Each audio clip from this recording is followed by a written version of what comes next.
Identity is important for a church.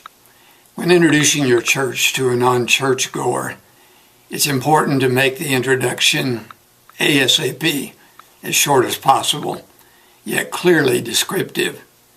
1 to 2 descriptive adjectives should suffice. For example, an evangelical interdenominational church, a mainline denominational church, a community congregational church. Yet the description should be true to the true nature of the church. The description will also be important to a newcomer to the community that is church shopping and will visit churches whose name reflects the stereotype of a church they might be looking for. Some names will turn them off immediately. People make association with denominational names. For example, a Pentecostal church places strong emphasis on the gifts of the Spirit, especially the gift of tongues.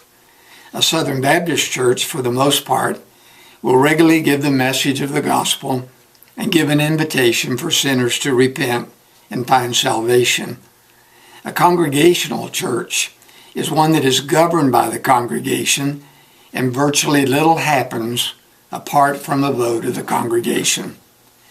Further distinctions are made often theologically as to whether the church is liberal or conservative, Calvinistic or Arminian, accept the Bible as authoritative or open to individual interpretation.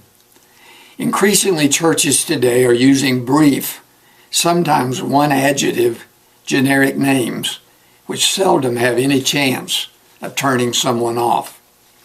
Community congregational churches came into existence in the U.S. about 1931. They were initially identified as Congregational Christian churches.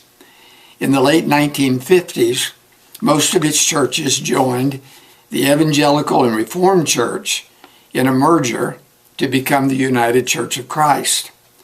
Others created the National Association of Congregational Christian Churches, or joined the Conservative Congregational Christian Conference.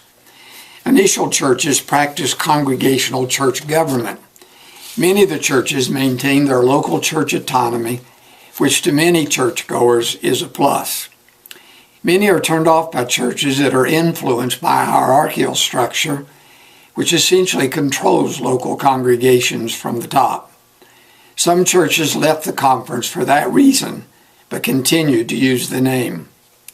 Should a name change occur in the church, serious consideration should be given to a very simple question: how do we want to be known in our community? In 1977, Community Church of Greenwood was founded. Community was chosen because at that time the word had no particular baggage, was not common, and seemed to identify the church with the community. Today the word is still valid, but not all that uncommon. There are many congregational churches today, and if the word is used, it generally needs an additional adjective to clearly distinguish it from other community churches. Some churches use geographical location as the determining factor for the choice of a name. South Side, West Side, Brookville Road, Murphy's Landing. The names are generic and are often used to help people identify the general area in which the church is located. The idea of a neighborhood church is all but lost in our generation, as people will drive some distance to attend a church that addresses their particular needs. I heartily encourage Community Congregational Church to consider a name change. Your present name denominationally has theological baggage. A new name will sometimes speak to people as a new beginning, and people like to be a part of something new.